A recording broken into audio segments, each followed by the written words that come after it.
साथियों, आप सभी का इस प्लेटफॉर्म पर स्वागत है। यहाँ पर हम लोग घटनाचक्र पब्लिकेशन की इतिहास की पूर्वालोकन को कवर कर रहे हैं और आज के वीडियो में हम लोग वैदिक काल से संबंधित जो भी प्रश्न पूछे गए हैं उन प्रश्नों को यहाँ पर हम लोग देखेंगे। तो चलिए प्रारंभ करते हैं वैदिक काल के प्रश्नों से।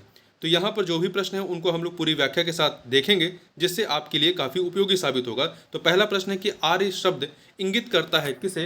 तो ये श्रेष्ठ वंश को इंगित करता है। ठीक है, आर्य प्राचीन भारत यूरोपीय एवं प्राचीन ईरानी भाषा बोलने वालों के लिए प्रयुक्त शब्द है। जो आर्य है ये प्राचीन भारत यूरोपीय एवं प्राचीन ईरानी भाषा बोलने वालों के लिए प्रयुक्त शब्द है। वैदिक संस्कृत में आर्य शब्द श्रेष्ठ, शिष्ट अथवा सज्जन तथा नैतिक अर्थ में महाकुल, कुलीन, सभ्य, साधु आदि के लिए प्रयुक्त हुआ है। शारणाचार्य ने अपने ऋग्भाष्य में आर्य का अर्थ विज्ञ, यज्ञ का अनुष्ठाता, विज्ञ श्रोता, आदरणीय अथवा सर्वत्र गंतव्य, उत्तम वर्ष, मनु, कर्मयुक्त और कर्मानुष्ठान से श्रेष्ठ आदि बताया है। अतः आर्य संस्कृत भाषा का शब्द है जिसका शाब्दिक अर्थ होता है श्रेष्ठ या कुलीन। आगे बढ़ते हैं। क्लासिकी संस्कृत में आर्य शब्द का अर्थ क्या है? तो इसका मतलब है एक उत्तम व्यक्ति। ठीक है, अगला प्रश्न 3 नंबर क्वेश्चन देखते हैं। 3 नंबर क्वेश्चन, सबसे पुराना वेद कौन सा है? 4 वेद है सबसे पुराना, इसमें से ऋग्वेद है। तो ऋग्वेद, सामवेद, यजुर्वेद तथा अथर्ववेद, जिसमें ऋग्वेद सर्वाधिक प्राचीन माना जाता है। त्रयी नाम किसका है? 3 वेदों का नाम त्रयी वेद है। इसमें त्रयी वेद में ऋग्वेद, यजुर्वेद तथा सामवेद आता है, इसमें अथर्ववेद नहीं आता। ध्यान रखिएगा, त्रयी में अथर्ववेद नहीं आता है, ऋग्वेद, यजुर्वेद और सामवेद आता है। किस वैदिक ग्रंथ में वर्ण शब्द का सर्वप्रथम नामोल्लेख किया गया है? तो ऋग्वेद में किया गया है। ठीक है, ऋग्वेद में वर्ण शब्द रंग के अर्थ में तथा कहीं कहीं व्यवसाय चयन के अर्थ में प्रयुक्त हुआ है। आर्यों को गौर वर्ण तथा दासों को कृष्ण वर्ण का कहा गया है। ऋग्वेद के 10वें मंडल के पुरुष सूक्त में सर्वप्रथम शूद्र शब्द मिलता है। आगे बढ़ते हैं। अगला क्वेश्चन नंबर 6 देखते हैं। वर्ण व्यवस्था से संबंधित पुरुष सूक्त मूलतः पाया जाता है। वर्ण व्यवस्था से संबंधित पुरुष सूक्त मूलतः पाया जाता है, अभी हमने ऊपर देखा। तो किसमें पाया जाता है? ऋग्वेद के 10वें मंडल में। ठीक है, सुमेलित करना है, सुमेलित कीजिए। तो किसमें, किस वेद में किस चीज की बात कही गई है? तो देखिए आप यहां पर अथर्ववेद में। अथर्ववेद में जो है क्या कहा गया? औषधियों संबंधित है। अथर्ववेद औषधियों संबंधित है, जबकि आपका दूसरा, एक सेकेंड, ऋग्वेद जो है ईश्वर की महिमा संबंधित है। ऋग्वेद ईश्वर की महिमा से। और यजुर्वेद जो है, यजुर्वेद आपका बलिदान विधि से। और सामवेद जो है वो संगीत से संबंधित है। 3, 1, 2, 4 आपका ए ऑप्शन हो जाएगा। यहाँ फिर से देख लीजिए, अथर्ववेद औषधियों संबंधित है, ऋग्वेद में ईश्वर महिमा देवताओं की स्तुति है, यजुर्वेद में कर्मकांड या बलिदान विधि है एवं सामवेद में संगीत का विस्तृत उल्लेख किया गया है। आगे बढ़ते हैं। 2 सूचियां दी गई हैं, इन्हें हमें सुमेलित करना है। तो आप देखें यहाँ पर, देखिए ऋग्वेद में क्या है? स्रोत एवं प्रार्थनाएं हैं। ऋग्वेद में स्रोत एवं प्रार्थनाएं हैं। चौथा, इसको ध्यान से याद रखिए, इसको कई बार पढ़िएगा क्योंकि ये ऐसे क्वेश्चन कई बार भूल जाते हैं। ऋग्वेद में स्रोत एवं प्रार्थनाएं हैं। यजुर्वेद में आपका स्रोत एवं कर्मकांड है, स्रोत एवं कर्मकांड है। सामवेद में क्या है? संगीतमय स्रोत है, वंश है। अथर्ववेद में क्या है? तंत्र मंत्र एवं वशीकरण है। तो अथर्ववेद में तंत्र मंत्र और वशीकरण आता है। तो 4, 2, 1, 3 ए ऑप्शन हो जाएगा। अगला है, निम्नलिखित 4 वेदों में किस एक में जादुई माया और वशीकरण का वर्णन? अभी हमने देखा तंत्र मंत्र वशीकरण किसमें है?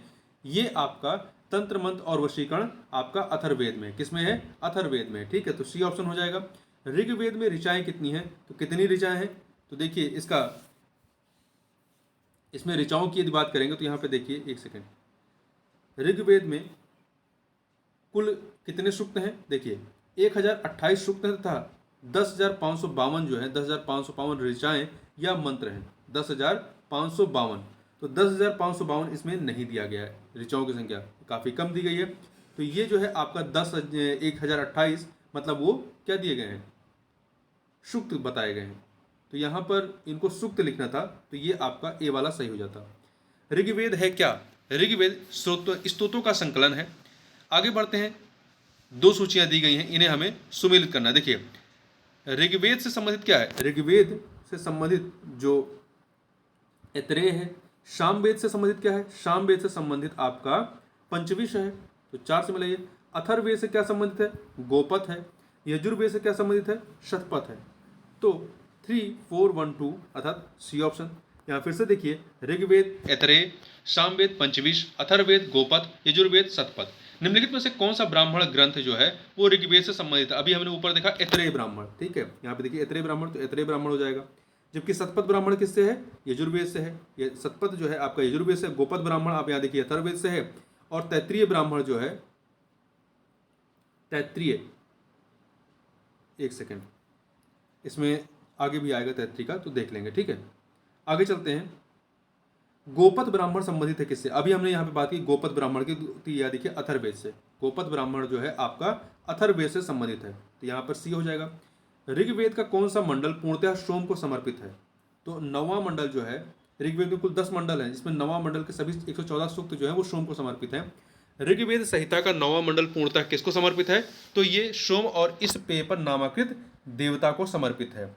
यज्ञ संबंधी विधि विधानों का पता चलता है, यज्ञ संबंधी विधि विधानों का पता चलता है किससे? यजुर्वेद से, ठीक है। यजुर्वेद से पता चलता है। यज्ञ संबंधी विधि विधानों का पता यजुर्वेद से चलता है। यजुर्वेद के 2 भाग हैं, शुक्ल यजुर्वेद और कृष्ण यजुर्वेद। निम्नलिखित में से किसका संकलन ऋग्वेद पर आधारित है? तो सामवेद का संकलन जो है वो आपका ऋग्वेद पर आधारित है, ध्यान रखिएगा। सामवेद में कुल 1875 ऋचाएं हैं, जिनमें से सामान्य मत के अनुसार 75, जबकि कुछ विद्वानों के साथ 99 को छोड़कर से सभी ऋग्वेद में भी उपलब्ध है। अतः सामवेद का संकलन ऋग्वेद पर आधारित है। भारत के किस स्थल की खुदाई से लौह धातु के प्रचलन के प्राचीनतम प्रमाण मिले हैं? तो अंतरजी खेड़ा से। देखिए, अहिछत्र, अंतरजी खेड़ा, आलमगीरपुर, मथुरा, रोपण, श्रावस्ती, काम्पिल आदि स्थलों से खुदाइयों से लौह युगीन संस्कृत के अवशेष प्राप्त हुए हैं। अंतरजी खेड़ा से लौह धातुमल तथा धातु शोधन में प्रयुक्त होने वाली भट्टियां मिली है, जिनसे यह संकेत मिलता है कि यहाँ लौह धातु गलाने का कार्य स्थानीय रूप से होता था, ठीक है। तो अंतरजी खेड़ा याद रखिएगा। इसके अतिरिक्त अहिछत्र है, आलमगीरपुर है, मथुरा है, रोपण है, श्रावस्ती है, काम्पिल है। आगे बढ़ते हैं। उपनिषद पुस्तकें हैं किस पर आधारित? दर्शन पर आधारित पुस्तकें हैं, ठीक है। इन्हें वेदांत भी कहा जाता है। उपनिषदों का मुख्य विषय क्या है? दर्शन। 29 नंबर क्वेश्चन देख, 22 नंबर। निम्नलिखित में से किस एक वैदिक साहित्य में मोक्ष की चर्चा मिलती है? तो मोक्ष की चर्चा उपनिषद में मिलती है। किसमें मिलती है? मोक्ष की चर्चा उपनिषद में। देखिए, वेदों में मोक्ष शब्द प्रयुक्त नहीं हुआ है, उपनिषदों में प्रथम बार मोक्ष की चर्चा मिलती है। यह शब्द श्वेतांबर उपनिषद में, जो मोक्ष शब्द है श्वेतांबर उपनिषद में पहली बार आता है। आगे बढ़ते हैं। अध्यात्म ज्ञान के विषय में नचिकेत और यम का संवाद किस उपनिषद में होता है? तो ये आपका कठोपनिषद में, ठीक है। किसमें है? नचिकेत और यम का संवाद कठोपनिषद में है। इसमें ये आचार्य यम ने नचिकेत को उपदेश दिया, न इस आत्मा का कभी जन्म होता है, न कभी इसकी मृत्यु होती है, यह अजन्मा, नित्य तथा शाश्वत है। कठोपनिषद कृष्ण यजुर्वेद का उपनिषद है। कृष्ण यजुर्वेद का ही पार्ट है, ठीक है। तो कृष्ण यजुर्वेद का उपनिषद है। नचिकेत आख्यान का उल्लेख मिलता है किसमें? तो ये कठोपनिषद में। कठोपनिषद में उपनिषद काल के राजा अश्वपति शासक थे, कहाँ के? तो केकय के। उपनिषद में वर्णित राजाओं में देखिए, विदेह के राजा कौन थे? जनक थे, ठीक है। पांचाल के राजा प्रवाहण जाबाली थे। केकय के राजा अश्वपति थे और काशी के राजा अजात शत्रु थे। तो ये याद रखिएगा, चाहे तो आप इसका स्क्रीनशॉट लेके रख लीजिएगा। निम्नलिखित में से वैदिक साहित्य का सही क्रम कौन सा है? तो देखिए, सबसे पहले आपको वैदिक संहिताएं हैं, ब्राह्मण, आरण्यक, उपनिषद, ठीक है। तो ये क्रम याद रखिए, वैदिक संहिताएं, ब्राह्मण, आरण्यक और उपनिषद। आगे बढ़ते हैं। आरंभिक वैदिक साहित्य में सर्वाधिक वर्णित नदी कौन सी है? तो इसमें आरंभिक वैदिक साहित्य में सर्वाधिक वर्णित नदी आपकी कौन सी है? सिंधु नदी। तो ए ऑप्शन हो जाएगा क्वेश्चन नंबर 27।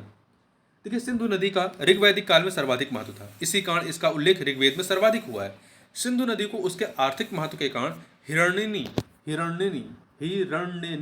कहा गया है, ठीक है, ध्यान रखिएगा। वैदिक नदी अश्कनी की पहचान निम्नलिखित नदियों में से किस एक के साथ की जाती है? तो अश्कनी की पहचान चेनाब के रूप में की जाती है, चेनाब नदी की, ठीक है। ऋग्वेद में निम्नांकित किन नदियों का उल्लेख अफगानिस्तान के साथ आर्यों का संबंध सूचक है? तो कुभा और कुरमु। ऋग्वेद में उल्लेखित कुभा काबुल नदी है और कुरमु कुर्रम नदी है। गोमती, गोमल एवं सुवास्तु, स्वात नदियां अफगानिस्तान में बहती थीं। इन नदियों के उल्लेख से स्पष्ट होता है कि आर्यों का अफगानिस्तान के साथ गहन संबंध था। वैदिक नदी कुंभा का स्थान कहाँ निर्धारित होता है? तो ये अफगानिस्तान में, अभी हमने ऊपर देखा। आगे बढ़ते हैं। 2 सूचियां दी गई हैं, इन्हें हमें सुमेलित करना है।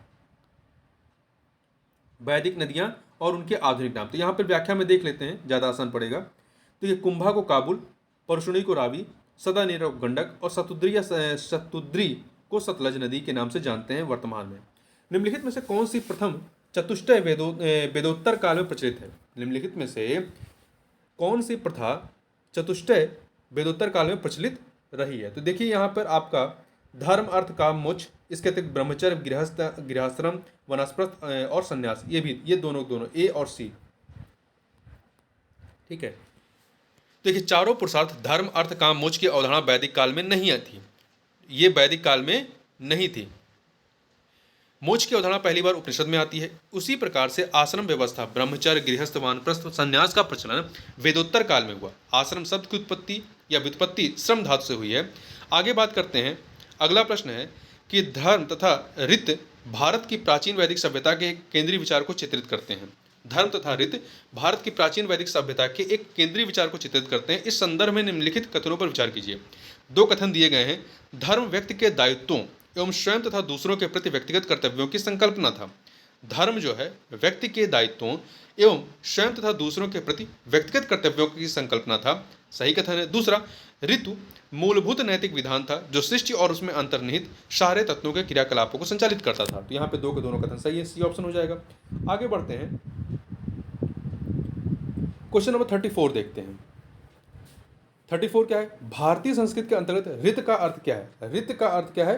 प्राकृतिक नियम। ठीक है, अगला है, निम्नलिखित वैदिक देवताओं में किसे उनका पुरोहित माना जाता है? देवताओं का पुरोहित किसे मानते हैं? बृहस्पति को माना जाता है। निम्नलिखित में से कौन सी वह ब्रह्मवादिनी थी? निम्नलिखित में से कौन सी वह ब्रह्मवादिनी थी जिसने कुछ वेद मंत्रों की रचना की थी? तो ये कौन थी? लोपामुद्रा। लोपामुद्रा। वैदिक साहित्य में कई ऐसे विदुषी स्त्रियों का उल्लेख मिलता है जिन्होंने वेद मंत्रों की रचना की थी, जैसे कि अपाला, घोषा, विश्वारा, लोपामुद्रा। लोपामुद्रा अगस्त्य ऋषि की पत्नी थी। तो अपाला, घोषा, विश्ववारा और लोपामुद्रा। ठीक है, ऋग्वैदिक काल में निष्क शब्द का प्रयोग एक आभूषण के लिए होता था, किंतु परवर्ती काल में उसका प्रयोग इस अर्थ में हुआ, किस अर्थ में? तो सिक्के के रूप में हुआ है। ठीक है, सिक्के के रूप में। आगे बढ़ते हैं, अगला है, ऋग्वैदिक काल में निष्क किस अंग का आभूषण था? तो ये जो है आपका गले का, किसमें? गले में पहने जाने वाला एक आभूषण था। साथ ही निष्क वैदिक काल में विनिमय का एक माध्यम भी था। प्राचीन भारत में निशाका जाने जाते थे। निशाका जो है ये स्वर्ण आभूषण थे। वैदिक जातक बौद्ध जातक में 3 प्रकार के स्वर्ण सिक्कों का उल्लेख मिलता है। पहले क्रम में निशाका या निष्क, दूसरे क्रम में सुवर्ण और तीसरे क्रम में मशाका। मशाका मूल्य की दृष्टि से सबसे निम्न और निशाका उच्च मूल्य वाली मुद्रा थी। आगे बढ़ते हैं, बोगज कोई महत्वपूर्ण है क्योंकि यहाँ से प्राप्त अभिलेखों में वैदिक देवताओं एवं देवियों का नामोल्लेख मिलता है या प्राप्त होता है। एशिया माइनर स्थित बोगज कोई से 14वीं शताब्दी ईसा पूर्व के अभिलेख में ऋग्वैदिक काल के देवताओं इंद्र, वरुण, मित्र तथा नासत्य का उल्लेख मिलता है। इससे ज्ञात होता है कि वैदिक आर्य ईरान से होकर ही भारत में आए होंगे। निम्नलिखित अभिलेखों में से कौन सा ईरान से भारत में आर्यों के आने की सूचना देता है? अभी हमने ऊपर देखा बोगज कोई अभिलेख। आगे बढ़ते हैं, 14वीं सदी ईसा पूर्व का एक अभिलेख जिसमें वैदिक देवताओं का वर्णन प्राप्त होता है, बोगज कोई से है। निम्नलिखित में से किसने आर्यों के आदि देश के बारे में लिखा था? तो किसने लिखा था? बाल गंगाधर तिलक ने लिखा था। बाल गंगाधर तिलक ने आर्यों के आदि देश के बारे में लिखा था। तिलक ने यह मत व्यक्त किया था कि आर्यों का आदि देश उत्तरी ध्रुव था, किंतु तिलक का यह मत इतिहासकारों में माने नहीं है। जिस ग्रंथ में पुरुष मेध का उल्लेख है वह है कौन सा? देखिए यहाँ पे कोई भी सही नहीं, क्योंकि थोड़ा सा व्याख्या इसकी देखें तो समझ में आएगा। पुरुष मेध एक प्रमुख यज्ञ है। क्या है? एक प्रमुख यज्ञ है। यह शुक्ल यजुर्वेद के 3रे अध्याय शुक्ल यजुर्वेद के शतपथ ब्राह्मण तथा कृष्ण यजुर्वेद के तैत्तिरीय ब्राह्मण में वर्णित है। अतः प्रश्न में दिए गए विकल्पों में तीनों मौजूद होने के कारण कोई उत्तर नहीं दे, मतलब ये कृष्ण यजुर्वेद में भी है, शुक्ल में भी है, शतपथ में भी है।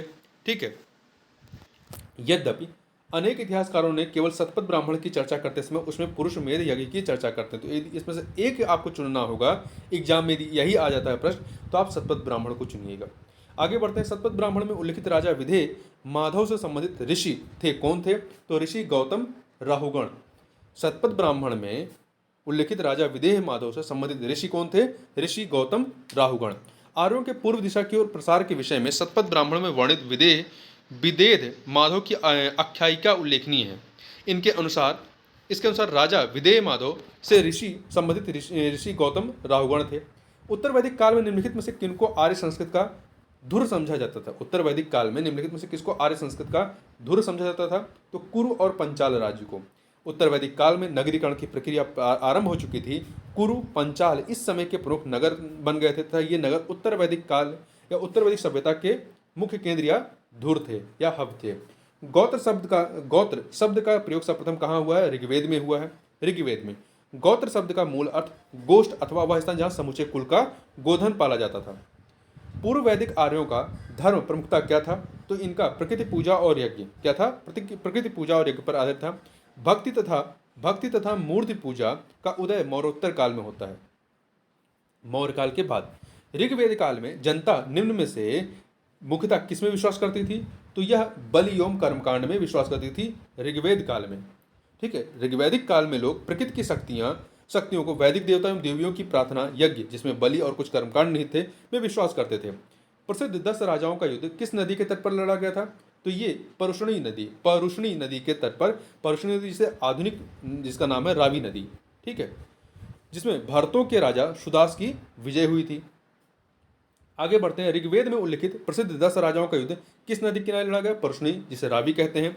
निम्न से किस नदी को ऋग्वेद में मातेत्मा, देवित्मा और नदित्मा संबोधित किया गया है? तो सरस्वती नदी को, अर्थात सबसे अच्छी माँ, सबसे अच्छी देवी और सबसे अच्छी नदी। उस जनजाति का नाम बताइए जो ऋग्वैदिक आर्यों के पंचजन से संबंधित थी। उस जनजाति का नाम बताइए जो ऋग्वैदिक आर्यों के पंचजन से संबंधित नहीं है। किकट। देखिए, ऋग्वैदिक आर्यों के पंचजनों में यदु है, पुरु है, तुवर्षु है, अनु है, ठीक है। यदु, द्रुहु, पुरु, अनु, त्रुवर्षु शामिल है, परंतु किकट इसमें संबंधित नहीं है। तो इसको आप स्क्रीनशॉट लेके ये क्वेश्चन का जरूर याद रखिएगा, क्योंकि ये भूलने वाले हैं, एग्जाम के पहले जरूर याद कर लीजिएगा। प्राचीन काल में आर्यों के जीविकोपार्जन का मुख्य साधन क्या था? तो कृषि था। क्या था? कृषि। आर्य संस्कृत मूलतः पशुपालक और कृषक संस्कृत रही है। ऋग्वेद में कई मंत्रों में कृषि तथा उसके कार्यकलापों का वर्णन है। अच्छी कृषि के लिए वर्षा की कामना की गई है तथा पशुओं को चराने और पालने का अनेक स्थलों पर वर्णन है। उत्तर वैदिक काल तो कृषि प्रधान संस्कृत ही थी, ठीक है। उत्तर वैदिक काल। ऋग्वेद में उल्लिखित यव शब्द किस कृषि उत्पाद हेतु प्रयुक्त किया जाता है? तो यव का मतलब होता है जौ। क्या होता है? जौ। 2 सूचियां दी गई हैं, इन्हें हमें सुमेलित करना है। देखिए किसको, उसका मतलब आधुनिक नाम क्या है। यहाँ पे देखिए, ब्रीही जो होता है ये चावल होता है, मुदंग मूंग, यव जौ, इच्छू गन्ना। ध्यान रखिएगा, ठीक है। ब्रीही चावल, मुदंग मूंग, यव जौ और इच्छू गन्ना। ऋग्वैदिक पणिक किस वर्ग के नागरिक थे? तो पणि व्यापारी थे। व्यापार वाणिज्य प्रधानता पणि लोग करते थे। ऋग्वेद में पणि शब्द का उल्लेख कई स्थानों पर हुआ है। पणि ऋण देते थे तथा ब्याज बहुत अधिक लेते थे। उन्हें बेकनाट, शुद्धखोर कहा गया है। बेकनाट। वैदिक युग में प्रचलित लोकप्रिय शासन प्रणाली कौन सी थी? तो यहाँ पर वंश परंपरागत राजतंत्र था। वैदिक युग में वंश परंपरागत राजतंत्र था, ठीक है। इधर जनता द्वारा चुनाव के भी कुछ उदाहरण हमें मिलते हैं। वैदिक युगीन सभा क्या थी? मंत्री परिषद के रूप में कार्य करती थी। वैदिक काल में सभा एवं समिति नामक 2 संस्थाएं राजा की निरंकुशता पर नियंत्रण रखती थी। संभवतः सभा जो थी वो कुलीन या वृद्ध मनुष्यों की संस्था थी, जिसमें उच्च कुल में उत्पन्न व्यक्ति ही भाग ले सकते थे। किस वेद में सभा और समिति को प्रजापति की 2 पुत्रियां कहा गया है? तो अथर्ववेद में कहा गया है, ठीक है। अथर्ववेद में सभा और समिति को प्रजापति की 2 पुत्रियां कहा गया है। ऋग्वैदिक जनसभा जो न्यायिक कार्यों से संबंधित थी, वो क्या थी? सभा। उसे सभा कहा गया है, ठीक है। आगे चलते हैं, इसमें थोड़ा सा व्याख्या देखें तो देखिए, सभा समिति एवं विदत ऋग्वैदिक कालीन जनतांत्रिक संस्थाएं थीं। इन संस्थाओं में सभा न्यायिक कार्यों से संबंधित थी। ऋग्वेद में सभा का 8 बार उल्लेख किया गया है या उल्लेख हुआ है। आयुर्वेद अर्थात जीवन का विज्ञान का उल्लेख सर्वप्रथम मिलता है, कहाँ से मिलता है? अथर्ववेद में। अथर्ववेद में सामान्य मनुष्यों के विचारों तथा अंधविश्वासों का विवरण मिलता है। इसमें विविध विषयों जैसे कि रोग निवारण, शमनव्य, राजभक्ति, विवाह तथा प्रणय गीतों आदि के विवरण सुरक्षित हैं। ऋग्वैदिक धर्म कैसा था? तो यह बहुदेववादी था। कैसा था? बहुदेववादी था, ठीक है। सब सर्वाधिक ऋग्वैदिक सूक्त समर्पित हैं किसको? तो ये सर्वाधिक इंद्र को समर्पित हैं, ठीक है, इंद्र को। 250 सूक्त जो है वो इंद्र को समर्पित हैं। और इसके बाद अग्नि का नाम आता है, अग्नि को 200 सूक्त समर्पित हैं। आगे बढ़ते हैं। निम्नलिखित में से किसे ऋग्वेद में युद्ध का देवता समझा जाता है? इंद्र को। ऋग्वेद में सर्वाधिक संख्या में मंत्र संबंधित है किससे? तो देखिए इंद्र नहीं दिया गया है, फिर अग्नि दूसरे नंबर पे अग्नि हो जाएंगे। वैदिक देवता इंद्र के विषय में निम्नलिखित कथनों पर विचार कीजिए। नीचे दिए गए कोट से सही उत्तर का चुनाव करना है। यहाँ पर 4 चीज़ें दी गई हैं, ठीक है, 4 चीज़ें दी गई हैं। तो देखिए ये झंझावत के देवता थे और वर्षा के देवता थे। झंझावत के देवता थे और वर्षा के देवता थे, ना कि पापियों को दंड देते थे, ना ही नैतिक व्यवस्था के संरक्षक थे। तो पहला और चौथा, पहला और चौथा डी ऑप्शन। देखिए ऋग्वेद में इंद्र का वर्णन सर्वाधिक प्रतापी देवता के रूप में किया जाता है, जिसे 250 सूक्त समर्पित हैं। यह ऋग्वैदिक काल में सर्वाधिक लोकप्रिय देवता थे। इंद्र को आर्यों का युद्ध नेता तथा वर्षा आदि तूफान का देवता माना जाता है।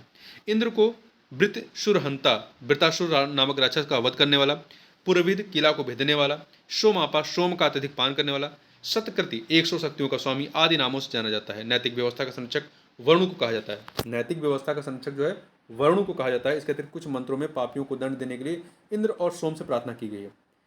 इससे स्पष्ट होता है कि इंद्र पापियों को दंड भी देते थे। आगे बढ़ते हैं। अगला है निम्नलिखित में से पूर्व वैदिक आर्यों का सर्वाधिक लोकप्रिय देवता कौन थे? तो इंद्र थे, अभी हमने ऊपर देखा। वैदिक देवमंडल में निम्न से कौन देवता युद्ध का देवता माना जाता है? तो युद्ध का देवता इंद्र थे। 800 से 600 ईसा पूर्व का काल किस युग से जुड़ा हुआ है? तो ये ब्राह्मण, 800 से 600 ईसा पूर्व का काल ब्राह्मण युग से जुड़ा हुआ है, ठीक है। देखिए इसे ब्राह्मण ग्रंथों के प्रणयन युग से जुड़ा हुआ है। यह प्रायः 7वीं या 6ठी शताब्दी ईसा पूर्व से लेकर 3री शताब्दी ईसा पूर्व तक का समय शूद्र काल, 7वीं 6ठी शताब्दी ईसा पूर्व से लेकर 3री शताब्दी ईसा पूर्व तक का जो काल है उसे सूत्र काल कहा जाता है। गायत्री मंत्र किस पुस्तक में मिलता है? तो ये आपका ऋग्वेद में, गायत्री मंत्र ऋग्वेद में उल्लिखित है। इसके रचनाकार विश्वामित्र हैं। यह सविता सूर्य देवता को समर्पित है। यह मंत्र ऋग्वेद के 3य मंडल में वर्णित है, ध्यान रखिएगा, ऋग्वेद के 3य मंडल में। गायत्री मंत्र के नाम से प्रसिद्ध मंत्र सर्वप्रथम किस ग्रंथ में मिलता है? ऋग्वेद में मिलता है, अभी हमने देखा। गायत्री मंत्र की रचना किसने की थी? तो इसकी रचना विश्वामित्र ने की थी। सर्ग, प्रतिसर्ग, वंश, मनवत्तर और वंशानुचरित संकेतक हैं किसके? पुराणों के, ठीक है। सर्ग, प्रतिसर्ग, वंश, मनवत्तर और वंशानुगत। देखिए पुराणों में 5 प्रकार के विषयों का वर्णन सिद्धांता इस प्रकार है: सर्ग, प्रतिसर्ग, वंश, मनवंतर तथा वंशानुचरित। सर्ग बीज या आदि सृष्टि का पुराण है। प्रतिसर्ग प्रत्यय के बाद की पुनर्सृष्टि को कहते हैं। वंश में देवताओं या ऋषियों के वंश वृक्षों का वर्णन है। मनवंतर में कल्प के महायुगों का वर्णन है। और वंशानुचरित पुराणों के वे अंग हैं जिनमें राजवंशों की तालिकाएं दी हुई हैं और राजनीतिक अवस्थाओं कक्षाओं तथा घटनाओं का वर्णन है। पुराणों की संख्या कितनी है? 18 पुराण है। कितने हैं? 18, ठीक है। तो 75 का आपका बी हो जाएगा। इनकी रचना लोमहर्ष ऋषि तथा उनके पुत्र उग्रसर्वा द्वारा की गई थी। श्रीमद् भगवद गीता मौलिक रूप से किस भाषा में लिखी गई थी? संस्कृत में लिखी गई थी। यह प्राचीन धार्मिक ग्रंथ महाभारत का एक भाग है। महाभारत मूलतः किस रूप में जानी जाती है? तो ये एक जय संहिता के रूप में। महाभारत के प्रारंभिक रचना काल में 8800 श्लोक थे और इसे जय संहिता के नाम से जाना जाता था। महाभारत का दूसरा संस्करण भारत था, जिसमें श्लोकों की संख्या जो है 24,000 थी। वर्तमान महाभारत में 1,00,000 श्लोक प्राप्त होते हैं। यह इसका अंतिम संस्करण, जिसे शतसहस्त्री संहिता या महाभारत कहा गया है। शतसहस्त्री संहिता उपनाम निम्नलिखित में से किस ग्रंथ का है? तो ये आपका महाभारत का है। हिंदू पौराणिक कथा के अनुसार समुद्र मंथन हेतु किस सर्प ने रस्सी के रूप में स्वयं को प्रस्तुत किया था? तो वासुकी ने किया था, ठीक है। और मद्रांचल पर्वत को मथनी के रूप में इस्तेमाल किया गया था। आगे बात करते हैं। अगला प्रश्न है, किस काल में अछूत की अवधारणा स्पष्ट रूप से उद्धत होती है? तो धर्मशास्त्र के समय में। धर्मशास्त्र के समय में या सूत्र काल में 4 वर्णों ब्राह्मण, क्षत्रिय, वैश्य एवं शूद्र के अतिरिक्त समाज में अन्य अनेक जातियां यथा अम्बष्ट, उग्र, निषाद, मागध, वैदेहक, रथकार आदि का आविर्भाव अनुलोम एवं प्रतिलोम विवाहों के फलस्वरूप होगा। पाणिनि ने 2 प्रकार के शूद्रों का उल्लेख किया है, निर्वासित और अनिर्वासित। इनमें पहले प्रकार के शूद्र ही अस्पृश्य माने जाते थे, जो निर्वासित थे। सत्यमेव जयते शब्द किस उपनिषद से लिया गया है? तो ये मुंडकोपनिषद से, ठीक है, ध्यान रखिएगा। सत्यमेव जयते जो है ये मुंडकोपनिषद से लिया गया है, ठीक है, जिसका अर्थ होता है सत्य की ही विजय होती है। यह भारत के राज्य चिन्ह पर भी अंकित है। सत्यमेव जयते शब्द कहाँ से लिया गया है? तो अभी हमने बात किया मुंडक उपनिषद से, ठीक है, मुंडक उपनिषद या मुंडकोपनिषद से। भारतीय प्रतीक पर उत्कीर्ण सत्यमेव जयते लिया गया है कहाँ से? तो ये मुंडकोपनिषद से लिया गया है। तमसो मां ज्योतिर्गमय कथन मूलता है कहाँ से लिया गया है? उपनिषदों से। तमसो मां ज्योतिर्गमय कथन बृहद्रारण्यक उपनिषद से लिया गया है। इस कथन का अर्थ होता है अंधकार से प्रकाश की ओर। आगे बढ़ते हैं। किस उपनिषद का शाब्दिक अर्थ होता है सफेद घोड़ा?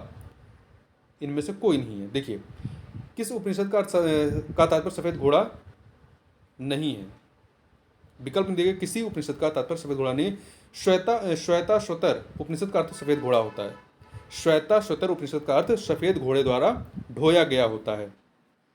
सत्यकाम जाबाल की कथा, सत्यकाम जाबाल की कथा जो अनव्याही मां होने के लांछन को चुनौती देती है, उल्लेखित है कहाँ? छांदोग्य उपनिषद में। छांदोग्य उपनिषद देखिए, सत्यकाम जाबाल महर्षि गौतम के शिष्य थे जिनकी माता का नाम जबाला था। सत्यकाम जबाला की कथा जो अनव्याही मां होने के लांछन को चुनौती देती है, इनकी कथा छांदोग्य उपनिषद में उल्लेखित है। ऋग्वेद की मूल लिपि क्या थी? तो ब्राह्मी। ठीक है, इसमें कुल 10 मंडल हैं तथा 128 सूक्त हैं। ऋग्वेद के पुरोहित को होता कहा जाता था। वैदिक कर्मकांड में होता का संबंध किससे है? ऋग्वेद से है। अवेस्ता और ऋग्वेद में समानता क्या है? अवेस्ता और ऋग्वेद में समानता, अवेस्ता किस चीज से संबंधित है? अवेस्ता और ऋग्वेद में समानता है। अवेस्ता जो है आपका ईरान से संबंधित है। कहाँ से? ईरान से। अवेस्ता और ऋग्वेद दोनों भाषिक समानताओं के कारण आर्यों की सभ्यता से संबंधित माने जाते हैं। अवेस्ता ईरान के क्षेत्र से संबंधित रहा है। आगे बढ़ते हैं। वैदिक काल में किस जानवर को अघन्या कहा गया है? अघन्या माना गया है तो गाय को, न मारे जाने योग्य। गाय की हत्या तो उसे घायल करने वाले व्यक्ति को मृत्युदंड तथा देश निकाला की व्यवस्था वेदों में दी गई है। ऋग्वेद में अघन्या का प्रयोग गायों के लिए हुआ है। ऋग्वेद में कई परिच्छेदों में प्रयुक्त अघन्य शब्द वर्णित है किसके लिए? गाय के लिए। ऋग्वेद कालीन आर्यों और सिंधु घाटी के लोगों की संस्कृति के बीच अंतर, ऋग्वेद कालीन आर्यों और सिंधु घाटी के लोगों की संस्कृति के बीच अंतर के संबंध में निम्नलिखित कथनों में से यह कौन सा या से सही है? ऋग्वेद कालीन आर्य कवच और सिर स्त्राण हेलमेट का उपयोग करते हैं, जबकि सिंधु घाटी सभ्यता के लोगों में इनके उपयोग का कोई साक्ष्य नहीं मिलता है। ये कथन आपका सही है। दूसरा, ऋग्वेद कालीन आर्यों को स्वर्ण, चांदी और ताम्र का ज्ञान था, जबकि सिंधु घाटी के लोगों को केवल ताम्र और लोहे का ज्ञान नहीं। सिंधु घाटी सभ्यता में लोहे का ज्ञान नहीं था, चांदी का था, सोने का था, ताम्र का था। तो दूसरा गलत हो गया। तीसरा, ऋग्वेद कालीन आर्यों ने घोड़े को पालतू बना लिया था, जबकि इस बात का कोई साक्ष्य नहीं कि सिंधु घाटी के लोग इस पशु को जानते थे। तो दूसरा तीसरा गलत है, पहला सही है, इसलिए आपका यहाँ पर ए ऑप्शन हो जाएगा। आगे बढ़ते हैं। अगला प्रश्न है, अगला है ऋग्वैदिक काल के प्रारंभ में निम्न से किसे महत्वपूर्ण मूल्यवान संपत्ति समझा जाता था? गाय को। ठीक है, गाय को, क्योंकि इस काल में गाय मुख्यतः विनिमय का माध्यम होती थी। ऋग्वेद के कुछ सूक्तों में गाय को देवता के रूप में कल्पित किया गया है। 2 सूचियां दी गई हैं, सभ्यता और उस समय क्या चीज़ें, मतलब आजीविका के लिए क्या चीज़ें थी या उसकी विशेषता, इसे हमें सुमिलित करना। देखिए, सिंधु घाटी सभ्यता क्या थी? नगरीय थी। उत्तर वैदिक समाज जो था वो कृषक था। ऋग्वैदिक समाज चारागाह था। मध्यकाल जमींदारी व्यवस्था थी।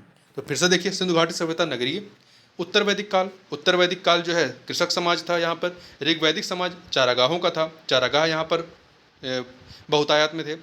मध्यकाल जमींदारी इसकी विशेषता रही है। प्राचीन भारतीय समाज के प्रसंग में निम्नलिखित शब्दों में से कौन सा शब्द शेष 3 के वर्ग का नहीं है?